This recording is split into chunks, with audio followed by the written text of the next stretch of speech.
그러면 제가 이제까지 가르치면서 많이 이제 질문을 들었던 것 중에서 제가 몇 가지 간추려서 좀 말씀을 드리겠습니다. 시험에 대해서 자주 나오는 그런 퀘스천들인데요. 첫 번째 거 보겠습니다. 답변 중에 면접관이 끝까지 듣지 않고 끊었는데 이건 조금 나쁜 사인인가요? 저 선생님 점수가 이제 나쁜 건가요? 이렇게 물어보시는 분들이 계신데 그건 꼭 그렇지는 않아요. 그거는 좋은 사인이다, 나쁜 사인이다 이렇게 말씀드릴 수가 없습니다. 그건 무슨 얘기냐면 이제까지 들어서 이 정도만 들어도 나는 이제 평가할 수 있겠다 이런 사인이에요. 그렇기 때문에 여러분들 일단 내가 하고자 하는 말을 아껴두지 말고 앞부분에서 실컷 다 해야 된다. 그거 기억하시기 바라겠습니다. 그 다음에 두 번째 거 볼게요. 사실만을 말해야 되나요? No, 이거밖에 할 말이 없어요. 자, 그럴 때는 어떻게 해야 돼요, 여러분? 자, 제가 아까 말씀드렸듯이 앞에 있는 면접관은 누구예요? 마음에 드는 소개팅 상대예요. 그래서 여러분 어떻게든 말씀을 이어가 주셔야 됩니다.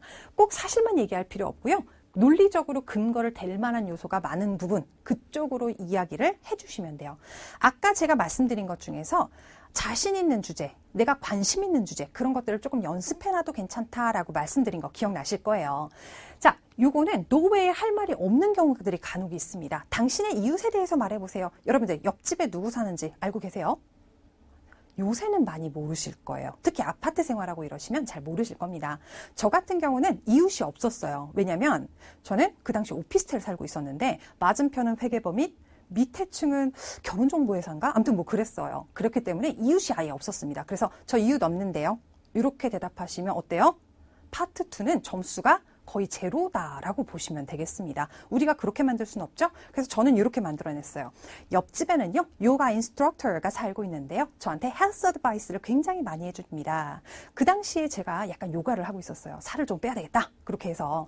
그래서 여러분들 자신 있는 주제를 좀 가지고 있으면 어디든지 응용이 가능해요. 그래서 그런 식으로 해서 여러분들이 조금 연습해서 대답해 주시면 좋겠습니다. 그 다음에 3번, 영어로 농담을 해도 되나요? 네, 여러분 하지 마세요. 안 하시는 게 좋습니다. 왜냐면 농담할 정도의 영어 실력 수준이시면 하면 좋은데요. 대부분 농담 코드가 안 맞는 경우들이 많아요. 그래서 굉장히 썰렁해지고 대화가 안 통한다라고 생각할 수 있습니다. 얘는 왜 동문서답하지? 이런 인상 줄 수도 있으니까 되도록이면 즐겁게 그냥 대화를 이어가시고 농담은 웬만하면 안 하시는 게 좋으세요. 그 다음에 4번 보겠습니다. 질문을 잘 이해를 못했다. 그럼 어떻게 해야 돼요? 질문하지 말라고 했으니까 하면 안 되지. 이렇게 생각하시면 안 됩니다. 개인적인 질문을 하지 말라는 얘기고요. 여러분들이 만약에 질문에 대해서 이해를 잘 못했으면 다시 한번 요구를 하시는 게 좋으세요. Can you repeat it again, please? 다시 한번 말씀해 주시겠어요? 아니면 pardon? 죄송한데 다시 좀 얘기해 주세요. 이런 식으로 다시 한번 물어보셔서 제대로 질문을 숙지하시고 대답해 주셔야 됩니다. 그 다음에 5번 한번 볼게요. 채점은 몇 명이 합니까? 자, 공식적으로는 2명이 한다 이렇게 되어 있는데요. 사실 실질적으로는 내가 처음 만난 그 채점관 1명이 한다고 보시면 돼요. 그 채점관이 점수를 매기고요. 만약에 점수가 조금 낮은 것 같은데요 라고 해서 만약에 컴플레인을 한다. 그럴 때는 또 다른 채점관이 그걸 다시 들어보고서 녹음한 걸 들어보고서 채점을 다시 한다고 보시면 돼요. 그래서 스피킹을 녹음을 하잖아요. 네, 그렇게 기억하시면 되겠죠? 6번 보겠습니다. 만약 시험관이 너무 딱딱하고 친절하게 안 대하면 어떻게 해요? 자, 여러분 어떻게 해야 됩니까? 어떻게 해요? 열심히 답변해야죠. 우리가 을인데. 그렇죠. 그래서 여러분들 시험관도 살짝 운이 있을 수 있어요. 어떤 시험관은 굉장히 서포티브하고 이런데 어떤 시험관은 굉장히 무뚝뚝하고요. 그러면 우리도 대답이 잘 안 나올 때가 있습니다. 그거는 그냥 우리 운이에요. 그래서 여러분들이 실컷 그래도 밝고 긍정적으로 대답을 해주시면 되겠죠? 그 다음에 7번 보겠습니다. 면접 보듯이 잘 차려입고 가야 된다는데요. 막 정장 입고 가야 돼요? 이렇게 물어보신 분들도 계신데 이거는 무슨 회사 면접은 아니에요. 그래서 정장까지 입으실 필요는 없습니다. 하지만 아까도 말씀드렸듯이 기계 채점이 아니라 사람이 면 대 면으로 채점하는 거예요. 그렇기 때문에 조금 깔끔하고 단정한 차림 그런 것들이 선호됩니다. 그래서 그렇게 보시면 되겠고요. 8번 보겠습니다. 만약 적절한 단어가 안 떠오른다. 그럼 어떻게 해야 될까요? 자, 적절한 단어가 안 떠오른다. 이런 것들은요. 웬만하면 그렇게 어려운 주제는 조금 피해서 쉽게 대답하시는 게 좋습니다. 하지만 굳이 그걸 써야 되는데 내가 생각이 잘 안 난다. 그러면 풀어서 가볍게 설명해 주시면 되겠습니다. 그래서 너무 어려운 단어 그런 것들을 원하는 게 아니고요.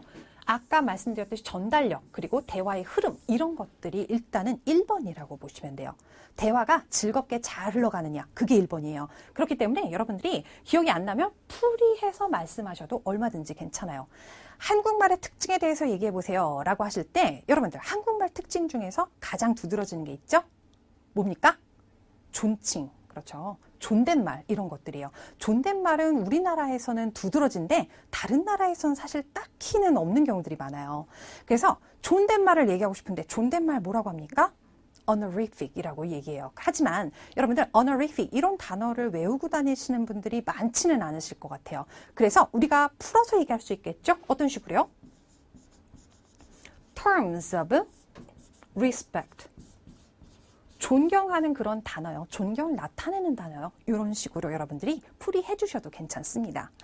그 다음에 9번 보도록 할게요. 9번도 굉장히 많이 들었던 질문 중에 하나인데요. 영국식 발음이 익숙치 않은데 미국식 발음으로 답변하면 점수가 좀 나쁜가요? 요거는 진짜 많이 들었던 것 중에 하나예요. 상관없습니다, 여러분. 아까도 얘기했듯이요. 여러분들 전달만 잘 되면 돼요. 전달력이 1번입니다. 그래서 여러분 미국식 발음 괜찮아요.